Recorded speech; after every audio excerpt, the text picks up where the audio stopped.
थोड़ा सा आपसे विकास सर चाहूंगा,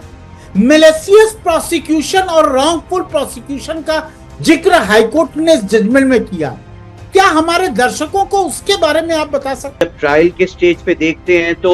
बहुत सारी गवाहियां झूठी आई हुई होती हैं, बहुत सारे कागजात झूठे बनाए गए होते हैं, और ऐसे मैंने कई एनडीपीएस के केस में भी करा, और जिसमें फाइनली हाईकोर्ट ने जाकर के एक्विटल करा जहां पे place of arrest he disputed था। इसका मतलब है कि उन डिपार्टमेंट्स ने झूठे कागजात बनाए, किसी को उठा लिया गुड़गांव से, दिखा रहे हैं शिव मूर्ति पर, उठा रहे हैं मुकरबा चौक से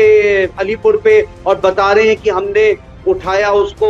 दिल्ली में मुनीरका से। ऐसे तमाम ऐसे एनडीपीएस के केसों में भी एजेंसीज ने गलत जगह दिखा करके, गलत कागज बना करके, और मैं उसमें जजमेंट में आकर एक्विटल हुआ, लेकिन कोर्ट ने उन ऑफिसर के खिलाफ कोई एक्शन नहीं लिया। और तभी मुझे लगता है कि जब तक आप उनके खिलाफ एक्शन नहीं लेंगे, सरकारी कार्रवाई नहीं की जाएगी। देखिए, कई बार विप्लव,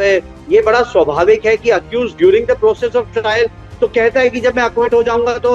मैं इनके खिलाफ कंप्लेंट फाइल करूंगा, लेकिन हम जानते हैं कि एक अक्यूज स्टेट मशीनरी के खिलाफ या कुछ वकील स्टेट मशीनरी के खिलाफ अपने आप एज डिफेंस काउंसिल नहीं लड़ सकते। तो वो जो अक्यूज जिस दिन भी बरी होता है, वो उस दिन उल्टे पांव भागता है और कचहरी के नाम से डरता है, क्योंकि इतने सालों का उसका प्रोसेस जो अपने आप में एक पनिशमेंट, वो भले ही 4 साल 5 साल की ट्रायल में बेल पे हो, लेकिन वो 5 साल तक कोर्ट आना, लड़ाई लड़ना, वकीलों की पैसे देना, फीस देना, और इस प्रोसेस से कंटिन्यूसली जूझना, वो अपने आप में ही एक पनिशमेंट है विप्लव। और इस तरह से कई जजमेंट्स में सुप्रीम कोर्ट ने लॉ कमीशन को रिकमेंडेशन भी किया कि आप मैलिशियस रॉन्गफुल प्रोसिक्यूशन या जो लंबी अवधि तक जेल में रहते हैं और बाहर निकलते हैं, उन्हें किसी ना किसी तरह से कॉम्पनसेट किया जाए, सोसाइटी में रिहेबिलिट किया जाए, उनके नौकरियों का प्रावधान किया जाए। तो ये कागजी कार्रवाई ही रही है, इसको कोई कानून में किसी शेप में